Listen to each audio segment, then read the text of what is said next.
Vous n'aviez pas d'expérience dans l'armée, vous Non, n'aviez aucune. jamais tenu un flingue. Vous n'avez pas eu peur de partir combattre Daesh? Si, évidemment, j'ai eu peur, mais cette lutte, c'était la chose la plus importante et la plus utile que j'allais faire de ma vie. Vous êtes tranquille avec l'idée, potentiellement, d'avoir tué des djihadistes? Oui, bien sûr. Bonjour André, Bonjour. vous avez 28 ans, vous êtes français. En 2015, vous êtes parti en Syrie pour combattre les djihadistes de l'État islamique aux côtés des forces kurdes. Vous êtes revenu en France il y a 2 ans et aujourd'hui vous sortez ce bouquin, Jusqu'à Raqqa, où vous racontez votre périple. Pourquoi vous décidez d'être anonyme aujourd'hui, de ne pas montrer votre visage? C'est principalement pour une raison politique. Je pense pas qu'il soit nécessaire qu'il y ait une personne qui incarne cette cause.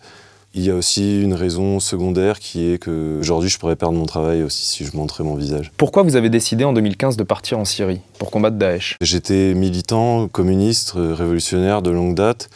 Et quand j'ai vu en 2014 la résistance héroïque des défenseurs de Kobané contre la déferlante islamiste, j'ai d'abord été impressionné par cette résistance, par le courage de ces combattants. Puis il y avait aussi un vrai projet révolutionnaire derrière. Vous n'aviez pas d'expérience dans l'armée, vous Non, n'aviez aucune. jamais tenu un flingue.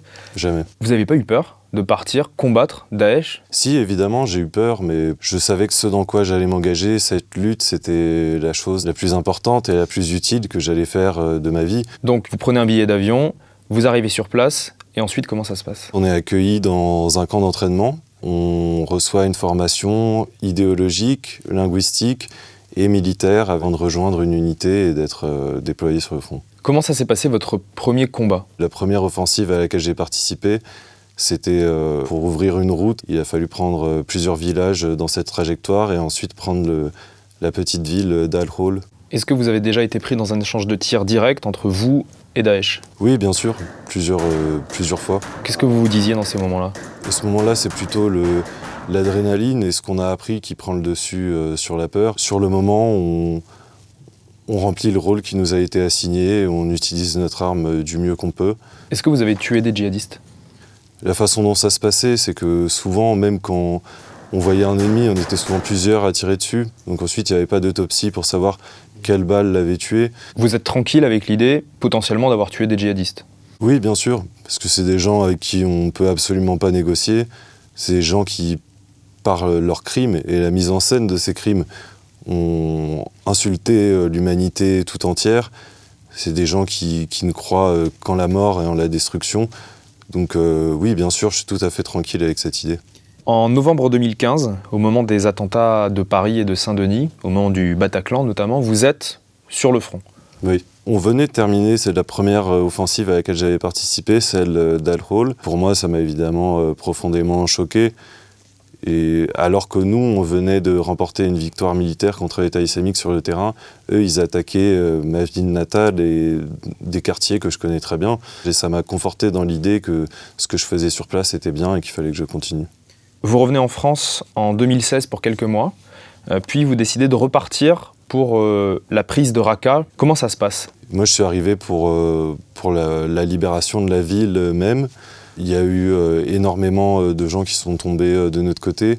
L'ensemble de la ville était truffé de mines, de souterrains dans lesquels se déplaçaient les combattants de l'État islamique. Concrètement, de notre côté, pour progresser dans cette ville, il y avait un schéma qui était toujours le même, c'est-à-dire qu'on partait dans un petit groupe de 4 ou 5 maximum dans un véhicule blindé. Ce véhicule nous déposait dans un quartier tenu par l'État islamique, en face d'un immeuble qu'on devait prendre.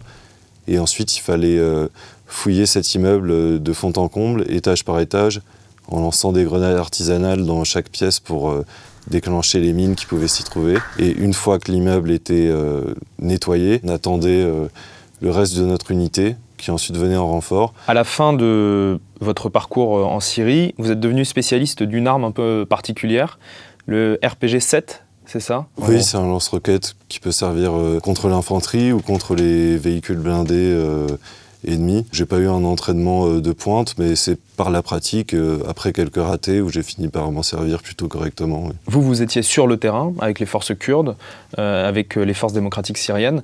Il y avait des militaires étrangers sur le terrain avec vous? Oui, j'ai croisé les forces spéciales françaises à 2 reprises. Leur principale mission, c'était de guider les frappes aériennes contre l'État islamique. Vous écrivez « j'ai pu constater l'efficacité et la nécessité des frappes aériennes qui m'ont à plusieurs reprises sauvé la vie. Tous les combattants qui ont été engagés dans cette bataille de Raqqa pourraient dire la même chose.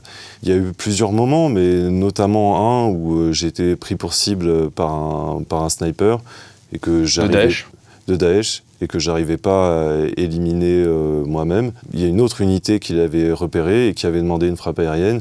Il a été tué par cette frappe aérienne. Après la libération de Raqqa, il y a eu des critiques contre la coalition internationale, contre les bombardements de la coalition internationale.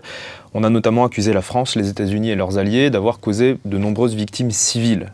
Les frappes aériennes étaient parfois décidées directement par les forces spéciales françaises ou américaines, mais la plupart du temps, elles étaient demandées par les acteurs qui étaient au sol, donc par nous. Et si on les demandait, c'est parce qu'on avait la certitude que des ennemis soit tiraient depuis un immeuble, soit s'étaient infiltrés dedans. L'État islamique gardait en otage un certain nombre de civils, y compris leurs propres familles, et les plaçait dans les immeubles depuis lesquels ils nous tiraient dessus. Pour vous, la France, les États-Unis n'ont pas de responsabilité dans les morts civiles qu'il y a eu en Syrie? Non. S'il y a eu des victimes civiles, autant pendant la bataille de Raqqa, c'est parce que l'État islamique s'en servait comme bouclier humain. Vous avez 28 ans, vous êtes super jeune, vous avez fait le choix de partir combattre Daesh. Il y a d'autres jeunes Français, comme vous, qui ont fait le choix inverse, de partir rejoindre Daesh. Est-ce que vous arrivez à comprendre, ou au moins à analyser leur choix? Non, c'est quelque chose que j'essaye ni de comprendre, ni d'analyser. À partir du moment où on fait la démarche d'aller rejoindre un tel groupe, on se place en dehors de l'humanité. C'est quoi votre quotidien aujourd'hui? J'ai retrouvé ma famille, ma copine, mes amis, je travaille, j'ai repris le cours de ma vie parisienne. C'est pas trop dur, ce contraste, de passer du front à votre quotidien à Paris? Le plus dur à gérer, c'est cette perte de sens.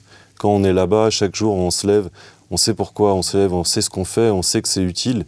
Quand on revient ici, on perd ce sens-là. Oui, c'est probablement la chose la plus difficile à gérer, mais aujourd'hui, je vais bien.